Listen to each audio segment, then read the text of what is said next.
Students, আজকে আমি তোমাদের একটা ইম্পর্টেন্ট টপিক নিয়ে আলোচনা করব। সেটা হচ্ছে লেটার রাইটিং। সেটা কি? সেটা হচ্ছে লেটার রাইটিং। অনেকেরই লেটার রাইটিং নিয়ে নানা রকমের সমস্যা থাকে, যে কীভাবে স্টার্ট করব, ফরম্যাটটা কি, বডি অফ দ্য লেটার, সেখানে কি কি লিখবো, কতটা লিখবো, নানান রকমের সমস্যা থাকে। তো আজকে সেইগুলোকে সমাধান করে দেওয়ার চেষ্টা করব। তবে তার আগে লেটার সম্পর্কে আমাদের কিছু জানতে হবে। এটা খুব ইম্পর্টেন্ট টপিক এবং মাধ্যমিক, ক্লাস 11, এইচএস প্রায় সমস্ত জায়গাতেই এই লেটার রাইটিং টপিকটার উপরে কিন্তু পরীক্ষায় আসে এবং সেখানে নাম্বারও দেওয়া হয়। এবং যদি খুব ভালো করে তোমরা শেখো, তোমাদের কিন্তু খুব সুবিধে হবে। আচ্ছা, তার আগে আমরা লেটারের ভাগগুলো একটু জেনে নিই। দেখো, লেটার রাইটিং। লেটার রাইটিং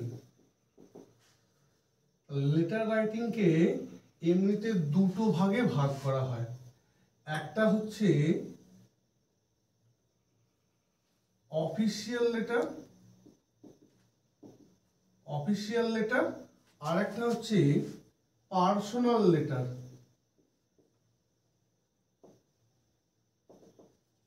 আচ্ছা, অফিসিয়াল লেটারের মধ্যে অনেকগুলো লেটার পড়ে। সেখানে হচ্ছে কমপ্লেন লেটার পড়ে। আচ্ছা, তারপরে কোনো কিছু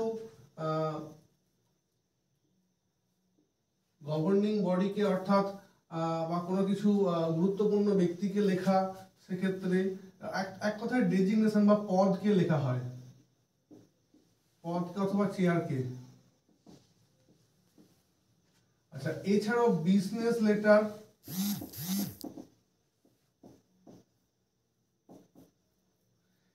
এরপরে আছে তোমাদের সবচেয়ে জনপ্রিয় এডিটোরিয়াল লেটার।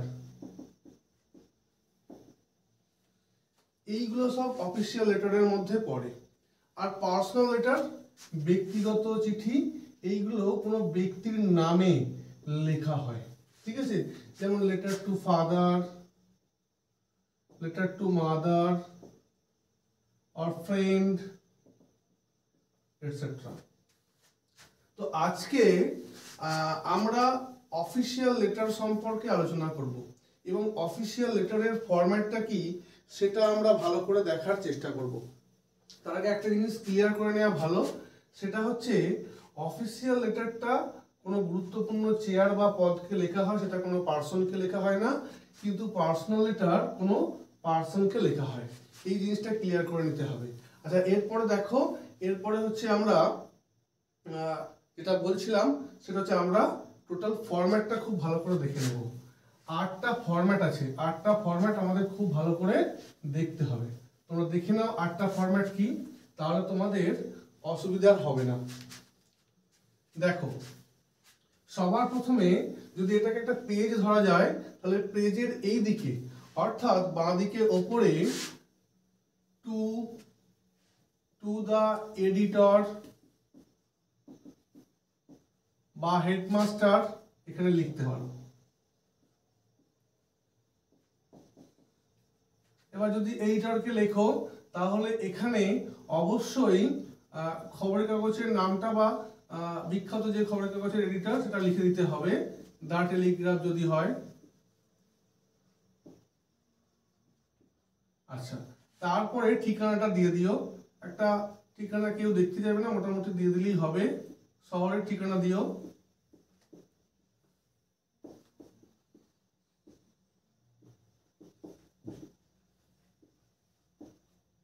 দিয়ে দেওয়া হবে। এটা হচ্ছে সবার প্রথমে।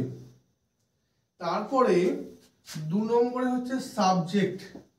এখানে সাবজেক্টটা দেবে। সাবজেক্টটা তোমাদের কোয়েশ্চেনেই থাকবে, কনসার্ন অ্যাবাউট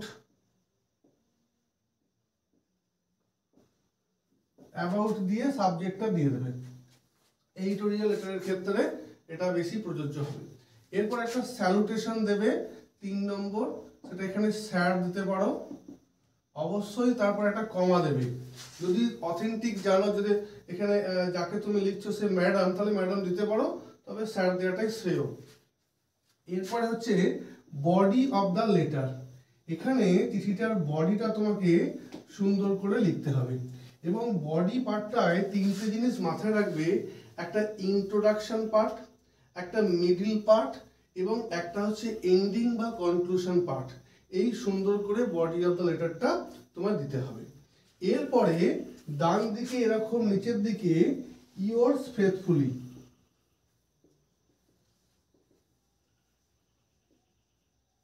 ইয়োর্স ফেথফুলি দেবে, অবশ্যই একটা কমা দেবে এবং নিজের নামটা দেবে। এখানে আমি আমার নাম দিয়ে দিচ্ছি, নিজের নামটা এখানে দেবে। এবার দেখো ইয়োর্স ফেথফুলি, ইয়োর্স ট্রুলি ইত্যাদি কিছু লেখা যায় এখানে। আচ্ছা, এর ঠিক সোজাসুজি বাঁ দিকে এই জায়গাটাতে এটা 3 নম্বর, এটা ছিল 4 নম্বর, এটা 5, এটা 6। আচ্ছা, এই 7 নম্বরে এখানে তোমার যে চিঠিটা লিখছে তার অ্যাড্রেস দিতে হবে। ঠিক আছে, ভিলেজ পোস্ট বা সব কিছু, বা শহরে বাস করলে সেখানে রাস্তার ঠিকানা এগুলো দিয়ে দিতে হবে। এটা হচ্ছে 6 নম্বর এবং 7 নম্বর হচ্ছে ডেট। ডেটটা কিভাবে দেবে, ডেটটা নিয়ে অনেকের সমস্যা থাকে। ডেটটা হচ্ছে ধরো 27 আগস্ট লিখছি, AUG লিখে দিলাম 2024, এরকমটা লিখতে পারলে ভালো হয়। এইভাবে তোমরা একটা এডিটোরিয়াল লেটার সুন্দর করে লিখতে পারবে। এই ফরম্যাটটা তোমাদের মনে রাখতে হবে। মাধ্যমিক পরীক্ষা, উচ্চ মাধ্যমিক আগেই বলেছি, সব জায়গায় কিন্তু ইম্পর্টেন্ট।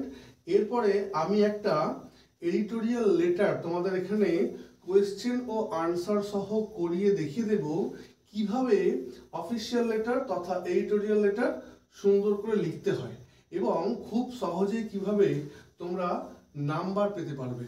তাই এটা ভিডিওটা স্কিপ না করে প্রথম থেকে শেষ পর্যন্ত ভিডিওটা খুব ভালো করে দেখো।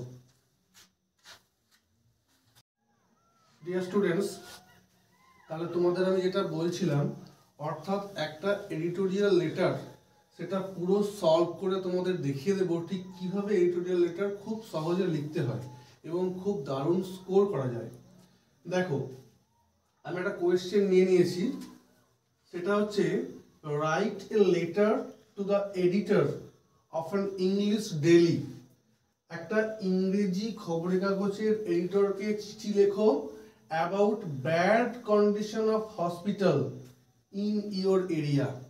তোমার এলাকায় হসপিটালের কন্ডিশন বা অবস্থা খুব খারাপ, সেই নিয়ে একটা চিঠি লিখতে বলা হয়েছে। উইদিন 120 ওয়ার্ডস, 120টা শব্দের মধ্যে এই চিঠিটা লিখতে হবে। তাহলে এই চিঠিটা আমি লিখছি এবং কিভাবে পুরোটা লেখা হচ্ছে সেটা তোমরা খুব ভালো করে ফলো করো এবং কত সহজে চিঠিটা লেখা হচ্ছে সেটা তোমরা দেখো, তাহলেই তোমাদের একটা আইডিয়া চলে আসবে যে এই টাইপের কোয়েশ্চেনগুলো কিভাবে আনসার করতে হয়। এবং দেখো, এখানে সাবজেক্টটা আমরা কি দিতে পারি, about bad condition of hospital. এই অংশটা আমরা সাবজেক্ট হিসাবে দেখো, শুধু এটুকুনি মনে রাখো। তারপরে আমরা আসছি চিঠিটা পুরোপুরি সলভ করে নিয়ে আসছি। ডিয়ার স্টুডেন্টস, তাহলে দেখো, যে কোয়েশ্চেনটা আমরা একটু আগে দেখলাম তার আনসারটা আমরা এখানে দেখে নিচ্ছি ভালো করে। দেখো, যেমন ফরম্যাটটা আমি বলেছিলাম, প্রথমে to the editor, the Telegraph, VIP road, Kolkata 700002, এই ঠিকানাটা দেয়া হয়েছে একটা এডিটোরিয়াল লেটারের জন্য। তোমরা চাইলে এই দ্য টেলিগ্রাফের জায়গায় অন্য সংবাদপত্রের নাম যেমন দ্য স্টেটসম্যান এগুলো দিতে পারো। এরপর দেখো, সাবজেক্টটা যেটা আমরা বলেছিলাম সেটাই about bad condition of hospitals, হসপিটালের বাজে অবস্থা নিয়ে। তারপরে স্যার, 1 নম্বর, 2 নম্বর এবং 3 নম্বর দেখো স্যার দেওয়া হয়েছে উইথ কমা। তারপর দেখো, এই প্রথমের ইন্ট্রোডাকশনটা তোমরা খুব ভালো করে মুখস্থ রেখে দেবে, তাহলে প্রায় এরকম অনেক এডিটোরিয়াল লেটারই কিন্তু ওটা চলে যাবে। দেখে নাও, with due respect I would like to have your kind permission to enter your esteemed Delhi with my concern about the bad condition of hospitals in our area. এই লাইনটা খুব ভালো করে মনে রাখতে হবে। এই অ্যাবাউট দিয়ে about with my concern about, এই এখানে অ্যাবাউট দিয়ে তোমরা সাবজেক্টটা ওখানে লিখে দিতে হবে। তাহলে দুবারই কিন্তু একই সাবজেক্ট আমরা লিখছি। আচ্ছা দেখে নাও এর মানেটা ঠিক কি। উইথ ডিউ রেসপেক্ট, যথাযোগ্য সম্মান জানিয়ে, I would like to have your kind permission, আমি আপনার সহৃদয় অনুমতি চাইব, to enter your esteem daily, আপনার বিখ্যাত খবরের কাগজের মধ্যে প্রবেশ করতে, উইথ মাই কনসার্ন, আমার উদ্বেগ নিয়ে, about the bad condition of hospitals in our area, আমাদের এলাকায় হসপিটালের বাজে কন্ডিশন বা অবস্থা নিয়ে।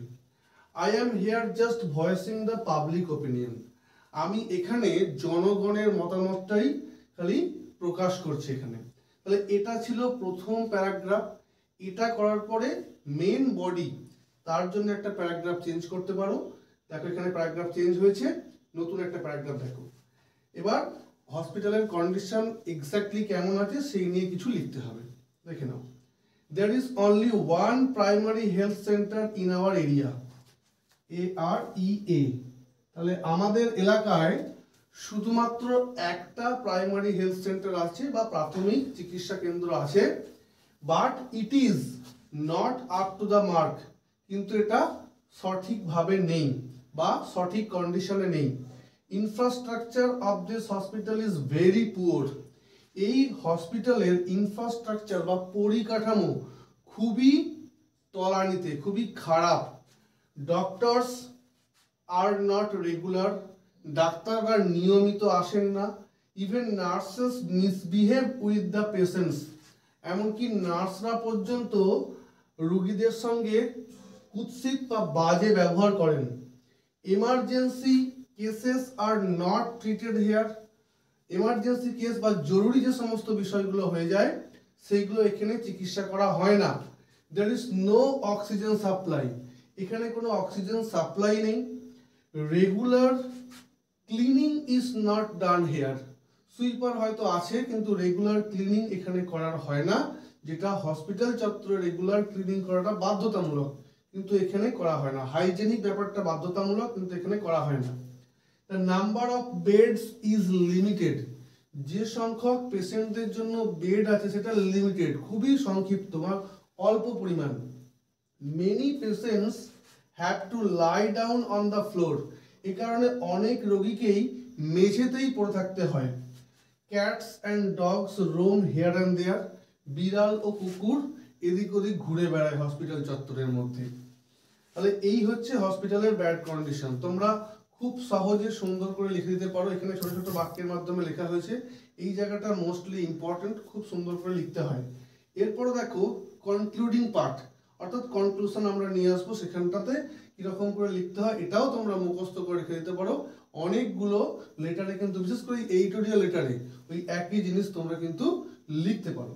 দেখে নাও, আন্ডার দিস কন্ডিশন, এমতো অবস্থায়, I would like to request the concerned authority, আমি সংশ্লিষ্ট কর্তৃপক্ষের কাছে অনুরোধ করব, টু টেক ইমিডিয়েট স্টেপস, যাতে তারা দ্রুত পদক্ষেপ গ্রহণ করে, টু সেভ ইনোসেন্ট লাইভস, কিছু নির্বোধ জীবন বাঁচানোর জন্য। কারণ পেশেন্টদের নির্বোধ জীবন বাঁচাতে গেলে এই হসপিটালটাকে কিন্তু পরিকাঠামো বা ইনফ্রাস্ট্রাকচার উন্নতি করতে হবে। তাই এইভাবে খুব সংক্ষেপে চিঠিটা লেখা যাবে।